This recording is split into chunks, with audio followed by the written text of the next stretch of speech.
আসসালামু আলাইকুম। বাংলাদেশ বেতার খুলনা খবর পড়ছি মোহাম্মদ জাহিদুল ইসলাম।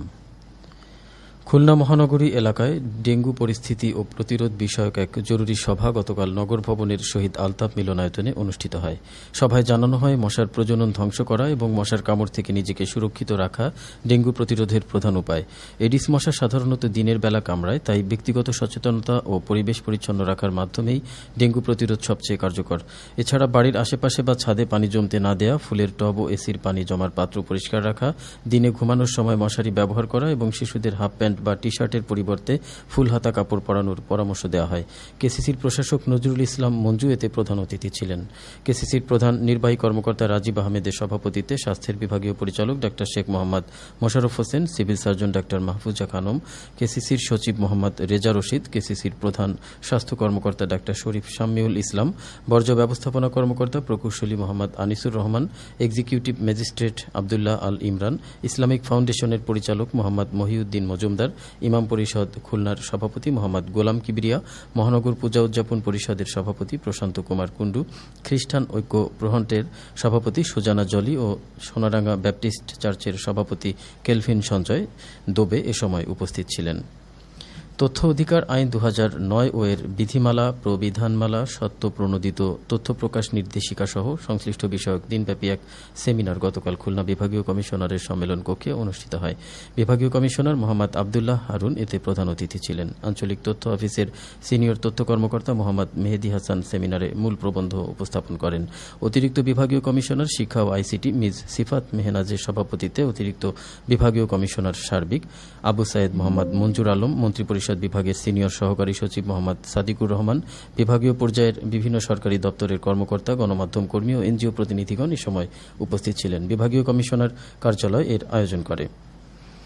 খুলনার দিঘলিয়া থানা পুলিশের এক মতবিনিময় সভা গতকাল থানা চত্বরে অনুষ্ঠিত হয়। সভায় জানানো হয় মাদক, অস্ত্র, নারীর প্রতি সহিংসতা, কিশোর গ্যাং, বাল্যবিবাহ ও সড়ক দুর্ঘটনা সহ যে কোনো ধরনের বিশৃঙ্খলা রোধে জেলা পুলিশের সকল কার্যক্রম চলমান রয়েছে।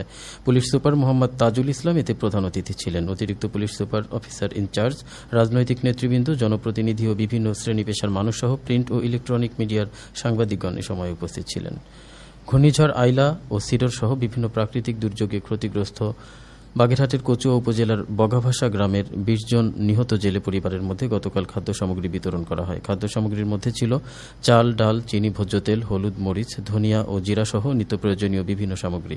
উপজেলা নির্বাহী কর্মকর্তা প্রধান অতিথি হিসেবে এসব বিতরণ করেন। জাতীয় সংবাদ সংস্থা বাসসের বাগেরহাট জেলা প্রতিনিধি সহ উপকারভোগীরা সময় উপস্থিত ছিলেন। এদিকে সাতক্ষীরা শ্যামনগর উপজেলার গাবুরার বুড়িগোয়ালিনী ফরেস্ট প্রাথমিক বিদ্যালয় মাঠে একটি বেসরকারি সংস্থার উদ্যোগে 14টি অসচ্ছল পরিবারের মধ্যে গরু বিতরণ করা হয়। ইউপি চেয়ারম্যানের সভাপতিত্বে উপজেলা প্রাণী সম্পদ অফিসের কর্মকর্তা ও প্রকল্প সংশ্লিষ্ট কর্মকর্তা সহ উপকারভোগীরা এ সময় উপস্থিত ছিলেন। মেহেরপুর কুষ্টিয়া সড়কের অলিনগরে ইজিবাইক ও ট্রাকের মুখোমুখি সংঘর্ষে গতকাল 2 শিশুসহ 3 জন নিহত হয়েছেন। শালিকা থেকে বামনদিগামী একটি ইজিবাইকের সাথে বিপরীত দিক থেকে আসা একটি ট্রাকের মুখোমুখি সংঘর্ষ হলে এই দুর্ঘটনা ঘটে। জাতীয় ভোক্তা অধিকার সংরক্ষণ অধিদপ্তরের সহকারী পরিচালকের নেতৃত্বে গতকাল খুলনার ফুলতলা বাজারে অভিযান চালিয়ে নোংরা ও অস্বাস্থ্যকর পরিবেশে মিষ্টি তৈরির অপরাধে একটি প্রতিষ্ঠানের মালিকের কাছ থেকে 12,000 টাকা জরিমানা আদায় করা হয়। বাগেরহাটের ফকিরহাট উপজেলায় তালের বাম্পার ফলন হয়েছে। উপজেলার বিভিন্ন গ্রামে রাস্তার ধারে, ক্ষেতের আইলে ও বসত ভিটায় থাকা তাল গাছগুলোতে প্রচুর ফল ধরেছে। স্থানীয় চাহিদা পূরণের পাশাপাশি ট্রাক ভর্তি তাল রাজধানী ঢাকাসহ দেশের বিভিন্ন এলাকায় সরবরাহ করা হচ্ছে। উপজেলা কৃষি অফিস জানায়, ফকিরহাট উপজেলায় বর্তমানে ফলন্ত তাল গাছের সংখ্যা 10,504টি। প্রতিটি গাছে গড়ে 20 থেকে 25টি কাঁদি এবং প্রতি কাঁদিতে গড়ে 15টি করে তাল রয়েছে। সেই হিসেবে এবছর উপজেলায় প্রায় 11,02,920টি তাল উৎপাদনের সম্ভাবনা রয়েছে। কৃষক পর্যায়ে মাঠ থেকে প্রতি পিস তাল গড়ে 1 টাকা দরে বিক্রি হচ্ছে। এই হিসেবে ফকিরহাটের গ্রামীণ অর্থনীতিতে প্রায় 1,10,29,200 টাকার সংযোজন হচ্ছে। অন্যদিকে ভোক্তা পর্যায়ে বাজারে প্রতি পিস তাল 5 থেকে 10 টাকা দরে বিক্রি হচ্ছে। তাল একটি অত্যন্ত পুষ্টি সমৃদ্ধ ফল। এতে থাকা বিভিন্ন পুষ্টি উপাদান মানবদেহের পানিশূন্যতা দূর করতে সহায়তা করে। পাশাপাশি পরিবেশের ভারসাম্য রক্ষা ও বজ্রপাতের ঝুঁকি কমাতেও তালগাছ গুরুত্বপূর্ণ ভূমিকা রাখে। খেলার খবর, ক্রিকেট। সাতক্ষীরা দেবহাটার খেজুরবাড়িয়া তেঁতুলতলা মাঠে 8 দলীয় ক্রিকেট টুর্নামেন্টের গতকালের ফাইনাল খেলায় ইয়ং জেনারেশন ক্লাব 13 রানে ক্রীড়া পরিষদ ক্রিকেট একাদশকে পরাজিত করে চ্যাম্পিয়ন হয়েছে। সবশেষে আবহাওয়া।